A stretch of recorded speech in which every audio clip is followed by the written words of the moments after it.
Hi everyone, I'm Surabhi. I'm a homeschooling mother of two little girls aged 5 and 6. This is my next video in the homeschooling series where I'm going to share my practical tips of homeschooling for the kids up to the age of 6-year-old, because that's all is my practical experience and I'm sharing my own journey here. So one major issue which I saw, or which I realized when I meet mothers or families around, they are overwhelmed.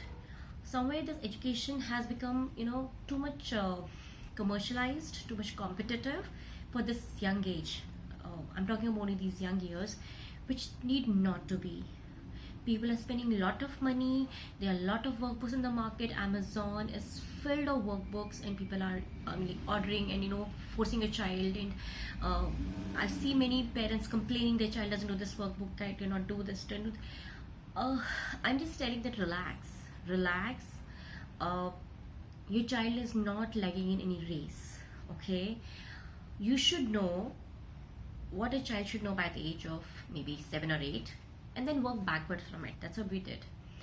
But you do not need to spend so much money on the workbooks and everything, and because nothing is trustworthy as such. Practically you just take a NCERT book and just follow that syllabus, and because that is what is actually required by a child. Apart from these, all the other workbooks, I don't know whose brainchild it is, but they give an idea, but they should not be forced to a child, because ideally you're not sure, nobody's sure is a child who is like 4-year-old, his brain is capable of doing it or not. No, there is no rule as such.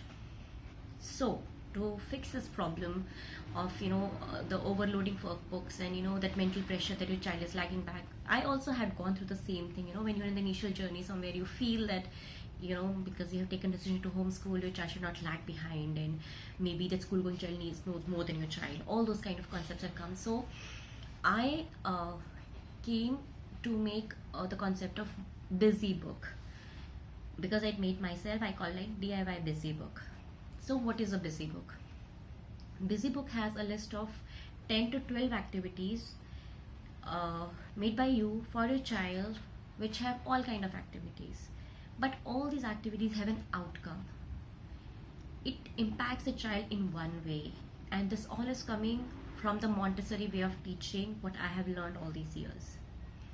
For example, if I see the workbooks for kids, I saw that one page have like 20 addition problems. When I used to give that to my child, even now if I give a page of 20 addition problems to my child, she get very angry, overwhelmed and tired with that page, and then in the last she'll do a lot of mistakes and I'll lose it, can't do addition or something like that. So the point is, your child is still small. She doesn't need to do 20 addition problems. If she got the concept of addition in 2 sums, even if she does 6 more sums, that's more than enough. She does not need to complete the full worksheet. That is what is the perk of homeschooling, right? You don't have to pressurize your child कि नहीं रट्टा मारो या उस चीज़ को 20 बार लिखो, नहीं. अभी वो बहुत छोटे हैं, but still Montessori teaches you that a concept should be introduced and you have to practice some things which will help you further learning. Like motor skills have to be practiced, your spatial reasoning has to be practiced, your visual recognition has to be practiced. So I have created something called like busy books, like these. They are DIY busy books. It's simple papers. I have one side printed because I have a lot of waste paper, and I create some activities which I'll show you one by one, and check if your child is capable of doing it. Major thing. They are all mainly Montessori based, but they have been inspired from many activities you've seen in the many workbooks, but they are just not overwhelming for my child. So you can also do the same thing, that if your child, some parents complain to me that their child doesn't have focus, doesn't sit for so many time, doesn't need to, she'll sit when she'll be studying in her laws or in a medical study, or like when she'll be sitting for competitive and all, she'll sit for hours. As of now, when your child is 4 and 5-year-old, she doesn't need to complete the full worksheet. You can create such small activities which are called workbooks and go on. But I'll share for today my busy book for my 5-year-old. So there's no rule, it's just what my 5-year-old is capable of doing. Maybe your child is better than her, she can do much better than this. I'm just giving an example. So like here we are trying the spatial understanding. Spatial understanding is nothing but these are the boxes. I've written some alphabets and numbers here, and she has to copy the same here. So basically my daughter has to realize this This is a middle box. There's a number written. It has to go here. This is called spatial understanding, of rows and columns and graphs, which a child will learn later. But this is from where it starts. So that's what I have written, and she has to copy the same here. Okay, that's first of the spatial understanding we are doing. So every activity which you create for a child should have a reason, should have an expected outcome, and you should see how it is going to impact the child rather than just follow the cue. No, not like ratify or anything. Should have a logic. Whenever you create an activity, think about that. Second is spot the even numbers. So I have taught the concept of even numbers to her. That also I'll tell you how I taught the concept of even numbers. So you have 10 fingers, right? You see, does all my finger have friends? Yes, it means 10 is even number. If I make a number 3, does all my fingers have friends? No, this finger is alone. It means number 3 is odd. Like that, I taught her the concept verbally, and then we practiced with these. So these many numbers are enough to judge that whether child got concept or not. You don't have to do a full worksheet, not required. This one, we are doing some coding. So again, this is not coding which you talk about scientists or engineers or anything, nothing.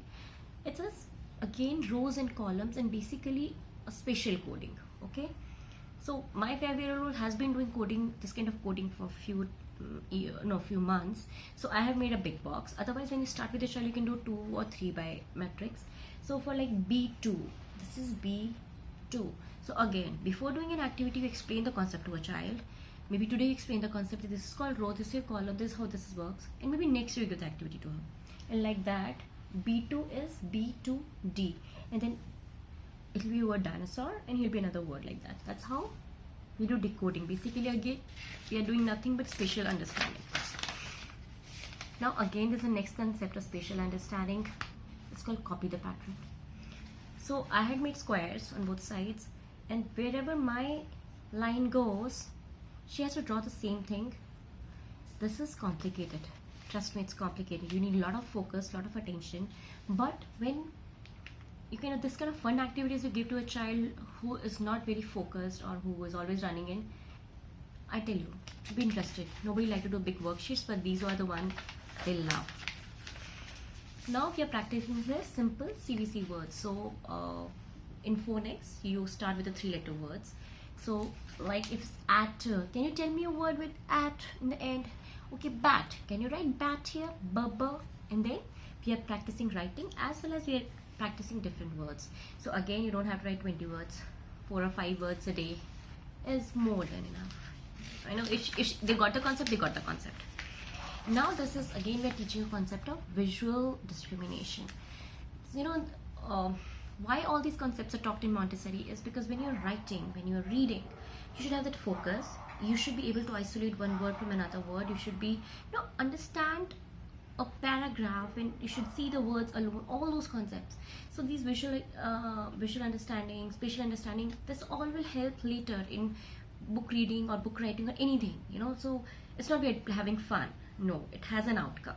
But yeah, the impact is not sudden. Now, rather than telling a child that sit and do this sheet for like 10 days or like 10 words you write, no. Focus on that. Slowly your child will pick up, because slowly she'll find the focus. Slowly she'll try to recognize the things. Her eyes and brain will talk together, and finally she will be able to read and write one day very nicely.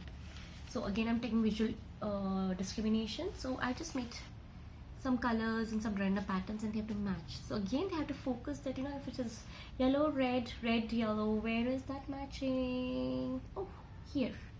Like that, they have to join. You're doing motor skills as well as you're matching. In other activities, again matching. But they are very small differences, So you're working on the focus of a child. You don't need to ask the child to do one worksheet for sitting for 20 minutes. If she's focused enough to do this activity, it means she's good at focus. Don't judge a child just because she can't sit to complete a school work for, not worries. We are doing the initial sounds because she doesn't read, but she knows initial and last sounds. So like snails, sun, zebra, zebra. No, she can't do it. I'll be sitting with her and doing it. They're still 5-year-old. You have to sit with them. but that's how we do initial activity. So we are doing, in this busy book we are doing maths, we are doing numbers, we are doing language arts, basically phonics, everything we are doing in this simple activity without any workbook. Here we're talking about the biggest number. So when I talk about numbers are around everywhere. My kids learn numbers most through the bus numbers, and looking at my clock, because I have a digital one, so it read numbers like it's 4:20, or when they look at my phone, can you tell me the time? Okay, it's 4:20, so 20:20. Like that, they learn the numbers because numbers are everywhere. Or when we are standing in the queue and we have to wait for a queue number, okay, I'm looking for number 50. Whenever 50 comes, you tell me, like that. So you have numbers all around. You just have to teach your child that those are the numbers around. Go figure it out. Don't have to read a book for that. So like that, here we are recognizing the biggest number. So like 42, 82, 14. So these are the things which you're working on. She doesn't know, but we are doing it. That's how we are doing it. Just we'll do 4 puzzles, 4 questions, and we'll talk about biggest numbers. And if she has to get the concept, she'll get it. And if she doesn't get the concept, so maybe I'm too early to teach her this concept, so we have to wait for a few days until she gets the concept. And there's the last one. Again it's coloring and focusing on the pattern, like it's golden, green, red. So she has to follow the pattern to color it, not like anything, and color within the lines. We will try.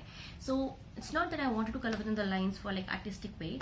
It's because I want to have her to have a control on her motor movement, because later on when she has to start writing properly, she should have control on muscles. So that's what we are doing these ones. So this is one of the busy book. You can create as many you want, but don't overwhelm the child and scold the child because he's not doing a workbook. It's practically not required. That's all I wanted to share. So I'll be sharing more workbooks for 6-year-old later, and hope you enjoy them, and let me know if any questions. Thank you.